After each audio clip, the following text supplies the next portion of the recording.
அனைவருக்கும் வணக்கம். நம்ம டெய்லியும் கிராஃப்ட் ஆன்சர் சீரீஸ்ல ஒவ்வொரு டிஸ்கிரிப்டிவ் டைப் கொஸ்டினா பார்த்துட்டு இருக்கோம்.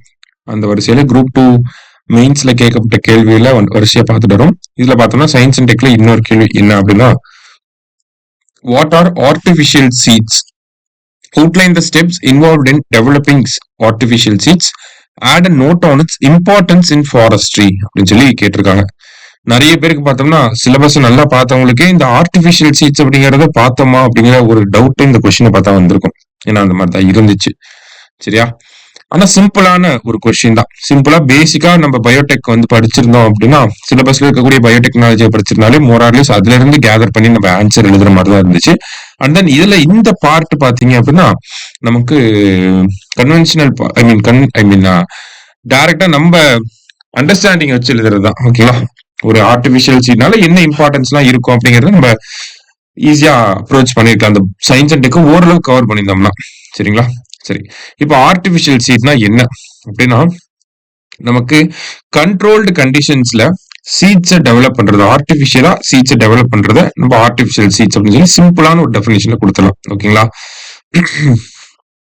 அதான் சொல்லியிருக்காங்க, somatic embryos or other plant tissues that can develop into a complete plant under suitable conditions.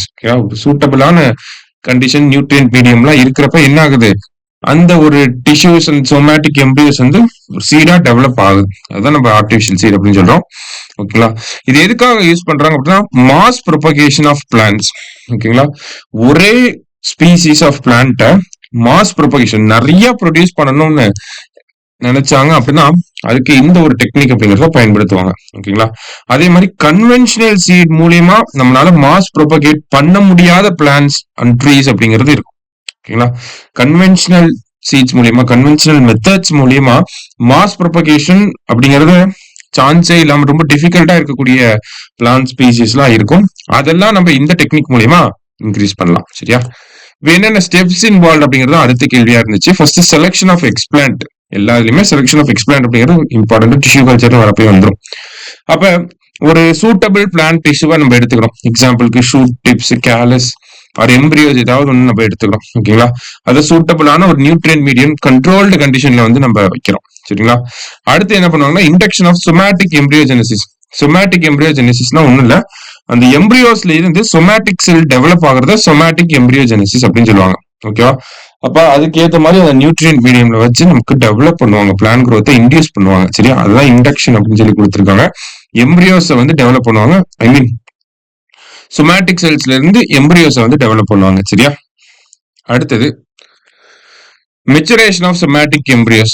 அடுத்தது ஒரு growth மீடியம்ல எம்பிரியோஸ் டெவலப் ஆன சொமேட்டிக் செல்ஸ் இருந்து எம்பிரியோஸ் டெவலப் ஆனதுக்கு அப்புறமா அது அடுத்த growth மீடியம்க்கு மாத்தி அந்த செல்ஸை மெச்சூர் ஆக்க வைப்பாங்க. சரியா?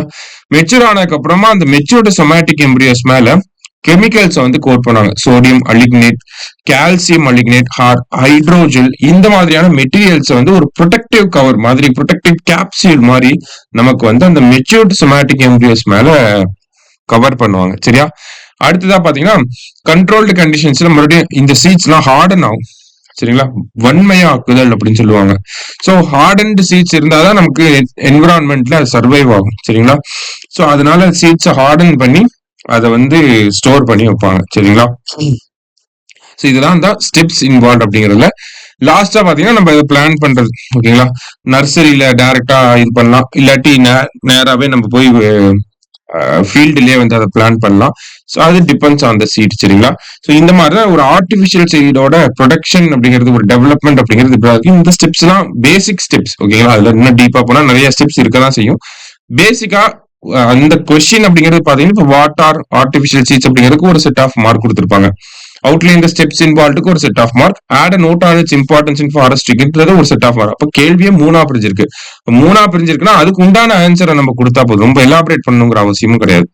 இப்ப importance of artificial seeds in forestry அப்படின்னு பாக்குறப்ப நமக்கு என்ன மாதிரியான ரோல் பிளே பண்ணுது இந்த ஆர்டிபிஷியல் சீட்ஸ் அப்படின்னா, ஃபர்ஸ்ட் எலைட் ட்ரீஸ். ஓகேங்களா? எலைட் ட்ரீஸோட மாஸ் ப்ரொபகேஷன் அப்படிங்கிறது நமக்கு கிடைக்குது. ஓகேங்களா? ஒரு சில பிளான்ட் ஸ்பீசிஸ் எல்லாம் இருக்கும், ட்ரீ ஸ்பீசிஸ் எல்லாம் இருக்கும், அதெல்லாம் நமக்கு ரொம்ப கமர்ஷியலி கூட தேவைப்படுற மாதிரி இருக்கும்.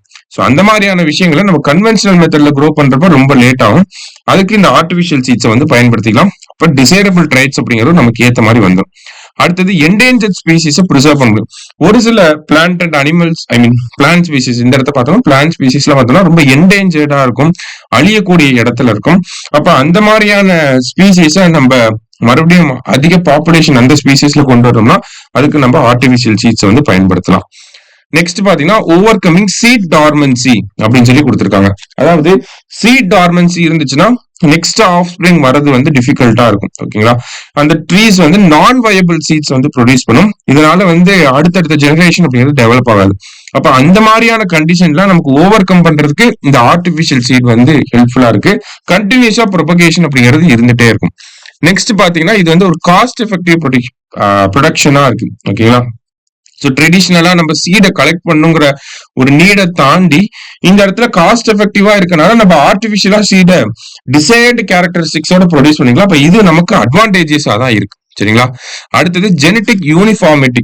ஓகேங்களா, ஒரே மாதிரி இருக்கக்கூடிய ஸ்பீசிஸை நம்மளால ப்ரொடியூஸ் பண்ண முடியும். ஓகேங்களா, இப்போ ஹை ஈல்டிங்காவே நம்மளால ப்ரொடியூஸ் பண்ணிட்டே போக முடியும். அதனால நமக்கு கன்சிஸ்டன்சி குவாலிட்டி அப்படிங்கிறது மெயின்டைன் ஆகும். சரிங்களா, அப்ப அதான் சொல்ற வரோம், ஜெனட்டிக் யூனிஃபார்மிட்டி இருக்கும் அப்படிங்கிறது. நெக்ஸ்ட் நம்ம ஆர்டிபிஷியல் சீட்ஸ் நம்ம தான் உருவாக்குறோம் அப்படிங்கிறப்ப நமக்கு வேண்டுகிற கேரக்டர்ஸை கொடுத்துக்கலாம். பெஸ்ட்டுக்கு வந்து ரெசிஸ்டண்டா இருக்க மாதிரி, டிசீசஸ்க்கு ரெசிஸ்டண்டா இருக்க மாதிரி, ஹெர்பிசைட்க்கு ரெசிஸ்டன்ஸா இருக்க மாதிரி, இந்த மாதிரி டிசைடு கேரக்டரிஸ்டிக்ஸை கொண்டு வரலாம். ஹைல்டிங் கேரக்டரிஸ்டிக்ஸை கொண்டு வரலாம். அது டால் ஆகணும், டார்மன் ஷார்ட்டா இருக்கணும், இந்த மாதிரியான கேரக்டரிஸ்டிக்ஸை கூட நம்மளால அதுல இன்டியூஸ் பண்ண முடியும். சரியா, அடுத்தது அடாப்டபிலிட்டி. நம்ம ஆர்டிபிஷியலா இதை உருவாக்குறதுனால ஹார்ஸ் என்விரான்மெண்ட்ஸ், இப்ப டிராட் ரெசிஸ்டண்டா, வாட்டர் ரெசிஸ்டண்டா, இந்த மாதிரியான இடத்துல எல்லாம் என்ன ஆகும், ஒரு சில நேச்சுரல் சீட்ஸ் ஜெர்மினேட் ஆகிறதுக்கு கஷ்டப்படும். ஓகேங்களா, அந்த மாதிரியான ஹார்ஷ் என்விரான்மெண்ட்ஸ்ல கூட டிராட் ரெசிஸ்டன்ட், வாட்டர் ரெசிஸ்டன்டா நம்ம சீட்ஸ் ப்ரொடியூஸ் பண்ற மூலியமா எல்லா இடத்துலயும் அந்த ஸ்பீசிஸை நம்மளால ஸ்ப்ரெட் பண்ணி வைக்க முடியும். சரிங்களா, அப்ப இதுவும் ஒரு முக்கியமான இம்பார்ட்டன்ஸ். சரியா, அப்ப இந்த என்ன கேட்டிருக்காங்க அப்படின்னா, நமக்கு ஆர்டிபிஷியல் சீட்ஸ்னா என்னங்கிறதுக்கான டெஃபினிஷன் ஸ்டெப்ஸ் 5 ஸ்டெப்ஸையும் 6 ஸ்டெப்ஸையும் அவுட்லைன் மட்டும் கொடுத்தா போதும். அதான் கொடுத்துருக்காங்க, அவுட்லைன் இந்த ஸ்டெப்ஸ் தான் கொடுத்துருக்காங்க. ஜஸ்ட் ஒரு கிளான்ஸ் கொடுத்தா போதும். நம்ம அடுத்தது இம்பார்ட்டன்ஸ், இந்த டெக்னிக்கோட இம்பார்ட்டன்ஸ் என்ன அப்படிங்கறத எழுதியிருக்கோம். ஸோ இத நீங்களும் ஒரு பாயிண்ட் ஆஃப் வியூல இது ஒரு டிராஃப்டா வச்சுட்டு நீங்க ஒரு ஆன்சர் ப்ரிப்பேர் பண்ணி நோட் பண்ணி வச்சுக்கோங்க. சரியா, எப்பயுமே நோட் பண்றப்ப இந்த சைட் ரேட்டிங்ஸ் போட்டு எழுதுறது பெஸ்ட் ப்ராக்டிஸா இருக்கும். சரியா, இதே மாதிரி இன்னொரு கொஸ்டின்ல மீட் பண்ணலாம். தேங்க்யூ.